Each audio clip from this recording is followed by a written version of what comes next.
Տիկին Ալավերդյան, ինչի համար է այսօր այս բնակչությունը հավաքվել այստեղ, որն է ակցիայի նպատակը եւ վերջնա նպատակը։ Ակցիայի նպատակը շատ հայտնի է, մենք գիտենք, որ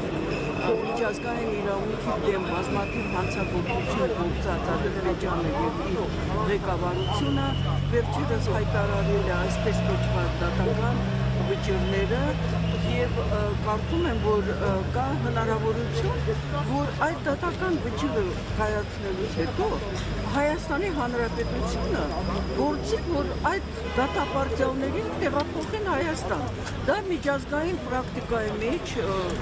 կրկնվող մի սյուժե է, որովհետև կա միջազգային պայմանագիր, որով եթե չեն տեղափոխել, էքստրադիցիա տեղի չի ունեցել միջև դատա, ապա դատական այդ վճռից հետո բոլոր միջազգային նորմերը թույլ են տալիս, որ տեղափոխվեն այն անձինք, ովքեր որ այն երկրի քաղաքացի չեն, ուրիշ մի երկիր, որտեղ իրենք ապահովում են եւ անվտանգ։ Դա վերաբերել է նաեւ այն երկրներին, որոնք դիվանագիտական հարաբերություն չունեն։ Այո, ես պետք է ասեմ, որ դա ամեն մի պետություն այդ միջազգային կոնվենցիային միանում է։ Դրանով իսկ մենք արդեն կազմում ենք, այսպես ասած, մեկ պարտավորությունների ներքո է։ Դա առաջինը։ Երկրորդը դա տեղի է ունեցել, դուք ճիշտ եք նկատել այն պետությունների միջև, որոնց միջև եղել է այդպիսի պայմանագրեր, բայց այսպիսի կներեք հրաշալի իրավիճակ, երբ որ Հայաստանը խոսում է խաղաղության մասին, ես կարծում եմ դա եւ Ադրբեջանին եւ Հայաստանի օրվա իշխանություններին շատ կարևոր է օգտագործել հենց իրենց իմիջը բարձրացնելու համար։ Ես երբևէ չեմ խորշել, չեմ մտածել, դա ինչքան ինչ կբերի, ինչ քաղաքական ինչ-որ կապիտալ կբերի։ Մենք խնդիրը ունենք այսօր մեկը, գլխավորը, բերենք Հայաստան արդեն իսկ դատավճիռը կայացրած անձանց, որ նրանք անցնեն իրենց պատիժը Հայաստանում, եթե դա Հայաստանի Հանրապետությունում եւս համարվում է հանցագործություն, կամ մենք տեսնենք, թե մեր քրեական օրենսգրքում ինչպիսին է պետք է լինի իրենց այս պատիժը անցկացնելու ձևը։ Մենք տեսանք, որ Փաշինյանը առնվազն ցանկություն չհայտնեց, որպեսզի նախաստորագրված փաստաթղթում գերիների վերադարձի մասին կետ ամրագրվի։ Դրա շուրջ նաև փոքրիկ էպիզոդ եղավ, որը իշխանությունները այլ կերպ մեկնաբանեցին։ Արդյոք կա հույս, որ հայ քաղաքացիների կոչը կլսի գոնե Միացյալ Նահանգների փոխնախագահ։ Դե եթե մենք խոսում ենք արդեն կոնկրետ այս միջոցառման մասին, անշուշտ մենք մտածում ենք, որ եթե Ադրբեջան-Հայաստանի մեջ կա միջնորդ, ընդորում ամենահզոր պետությունը եւ նրա բարձրաստիճան պաշտոնատար անձը այցելում է Հայաստան, ըստ երևույթին հասարակության համար ամոթ կլիներ, եթե չօգտվեին այս պահից։ Այսինքն դա այնքան բնականon, տրամաբանական ակցիա է, որ կարծում եմ, եթե չլիներ, մենք պետք է բոլորս խոսեինք դրա մասին, ինչու քաղաքացիական հասարակությունը մնաց լուր։ Այնպես որ այո, այդ երկուսը եթե միավորեն, ապա երևում է, որ քաղաքացիական հասարակության առանձին սուբյեկտներ իրենք օգտվում են այն պահից, որ Ադրբեջան-Հայաստան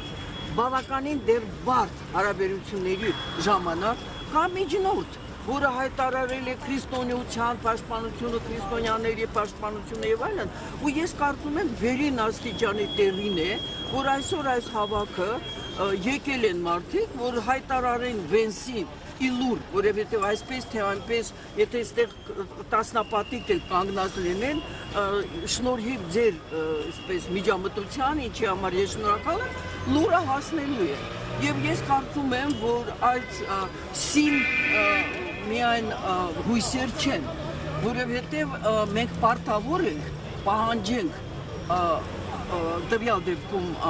ԱՄՆ-ի ներկայացուցիչից, որ իրենք տեր կանգնեն իրենցից կասկած խոսքերին։ Դրա համար ես կարծում եմ մենք երկու ելք ունենք, եթե իշխանությունը դա չի անում, ապա անպայման դա մշտական իմ աքսիոմատիկ հայտարարությունն է, այն ինչ որ չի անում իշխանությունը, պետք է անի հասարակությունը։ Ստեղ մի խնդիր կա, իմ հիմնավոր կասկածն է, որ Հայաստանի օրվա իշխանությունը ոչ միայն չի անում, այլ հիմնական խոչընդոտն է այդ անձանց բերելու Հայաստան եւ տվյալ դեպքում թե ինչպես իրավական լուծում կստանա, դա է խնդիրը։ Եվ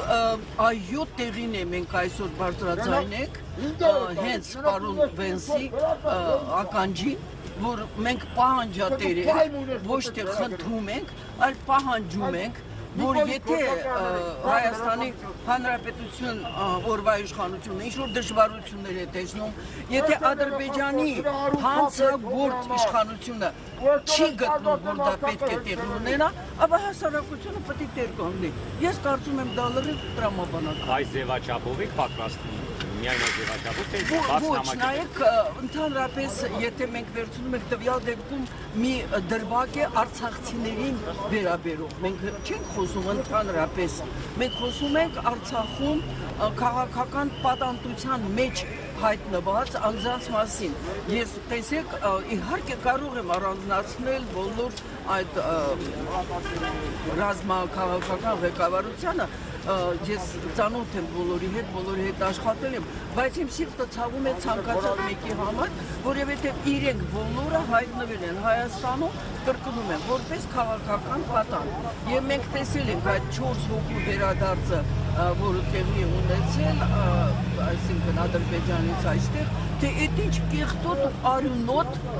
քաղաքական խաղ է։ Փաստորեն համաշխարհային պրակտիկան չկա այդպիսի բան, որ միջազգային տերորիստներին ընդհանրապես դիտարկեն ինչպես այսպիսի գործընթացների, այսպես ասած, անձանց։ Բայց մենք տեսնում ենք, որ դա տեղի է ունեցել։ Չի բացառվում, որ այսօր դեռ շուտ է, եթե հաշվի առնենք, որ Հայաստանի Հանրապետությունում տեղի պետք է ունենան ընտրությունները, եւ չի բացառվում, որ որոշ մարդկանց եւս կվերադարձնեն զուտ քաղաքական շատ կներեք էժանագին այդպիսի ակցիաների միջոցով։ Մենք այստեղ ենք, որ հստակեցնենք, որևէ մի քաղաքական մեծ աստար չունի այս գործը։ Սա նախ եւ առաջ մարդասիրական իրավունքի պահանջ է եւ երկրորդը ոչ թե քաղաքական, այլ աշխարհաքաղաքական մակարդակով բարձրացնել մեր ձայնը։ Մենք բանտարկյալներ ունենք նաև Հայաստանի Հանրապետության ներսում։ Ինչ եք կարծում, Ջեյդի Վենսը, Միացյալ Նահանգների փոխնախագահը կհանդիպի արդյոք ամենայն հայոց կաթողիկոսի հետ եւ դա ինչ նշանակություն։ Կասկածում եմ, գիտեք, խիստ կասկածում եմ, որովհետեւ Ամերիկայի նախագահը շատ բարձ ազնվորեն ասել է, ինչ անում են իրենք, անում են դիտելով եւ բխեցնելով դա ԱՄՆ-ի շահերից։ Չեմ կարծում, որ ԱՄՆ-ի շահերից անմիջապես բխում է տվյալ դեպքում մեր վեհապարի հետ հանդիպումը։ Այն, որ Հայաստանում կան քաղաքական բանտարկյալներ, դա հենց իրենք իշխանություններն են հաստատում, այն հայտարարություններով, այն շինծու գործերով, եւ ես մի անգամ չի որ ասել եմ, այնտեղ որտեղ չի հասնում Էրդողանի եւ Ալիևի ձեռքը, այդտեղ մտնում է գործի մեջ Հայաստանի օրվա իշխանությունը։ Այսինքն հասկանալի է, որ ոչ Ալիևը, ոչ Էրդողանը չի կարող սկսել հայ եկեղեցականների դեմ այս խայտարակ ամոթալի այս արշավը։ Եվ դա արվում է օրվա իշխանության ձեռքով։ Արդյոք մենք չպետք է իրենցից պահանջենք, ասենք ինչ կա, չէ, մենք պետք է միշտ պահանջենք, դատապարտենք այդ գործողությունը, ամոթանք տալը իզուր եմ համարում, իրենք չունեն այն մարմինը, որով որ ամաչում են, դրա համար կարծում եմ, որ պահանջատիրությունը ամենաճիշտ եւ տեղին մի ձև է, բողոքը հայտարարել։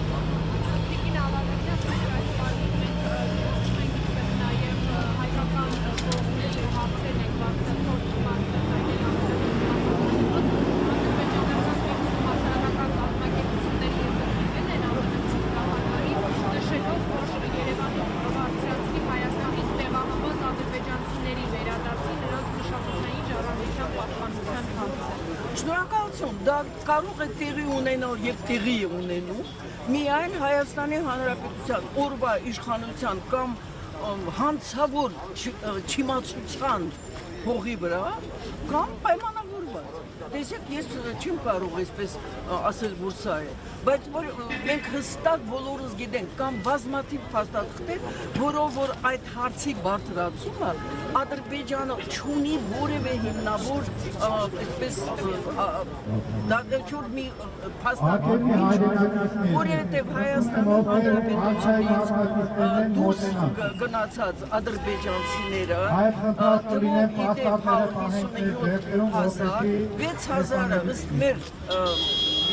վիճակագրական տվյալների 6000 ադրբեջանցի մնացել են Հայաստանում։ Մենք մանրակրկիտ եղել է այդպիսի տվյալներ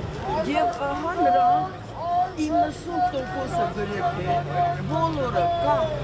ուղղակի կարողացել են վաճառել կամ փոխանակել կամ ի վերջո անկախ փոխանակումից եւ վճարումից իրենց բնակարանները իրենք ստացել են սովետական միության աշխատանքային պետկոմիտեի միջոցով ստացել են փոխհատուցում ոչ թե որպես փախստական այլ որպես տուժած երկրաշարժից ես հիշեցնեմ շատերը երևի չեք իմանում որ այդ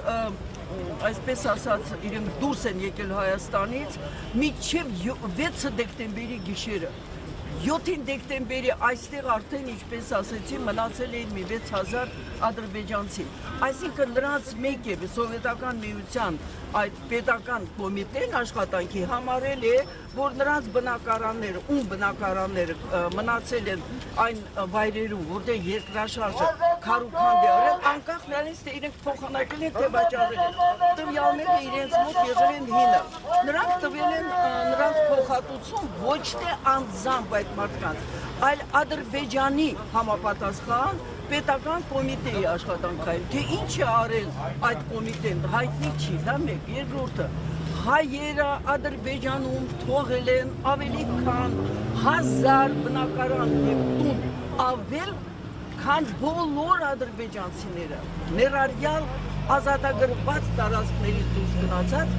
քան բոլոր դրանք թողել են Հայաստանում կամ ազատագրված տարածքներում ինչ են արել ադրբեջանցիները եւ օգտվելով հենց ադրբեջանական ՀԿ-ների տվյալներով այն ժամանակ հստակ ասում եմ ադրբեջանական որոշ կազմակերպություններ տարածել են լուրը որ այդ բնակարանները ու տները որոնք հայերը գիտեք պաշտամունք ունեք տուն եւ բնակարան դրանք 3-4 անգամ սպեկուլյատիվ գներով դարել է սպեկուլյացիայի առարկա եւ դրա համար որևէ մի հիմք այսօր խոսելու վերադարձի մասին չկա սովետական ժամանակ սովետական քաղաքացիները իրենք լքել են վաճառելով կամ կրկնում եմ փոխանակելով դրանից հետո ստանալով լրիվ անհիմն ստանալով փոխհատուցումը այնպես որ այսօր վերադարձի մասին ընդհանրապես խոսել չի կարելի եթե Հայաստանի Հանրապետության իշխանությունը չգիտի դրա մասին դա շատ ափսոս իսկ եթե գիտի կարծում եմ որ գիտի ապա դա ուղղակի շարունակություն է պայմանավորված այսպիսի գործընթացների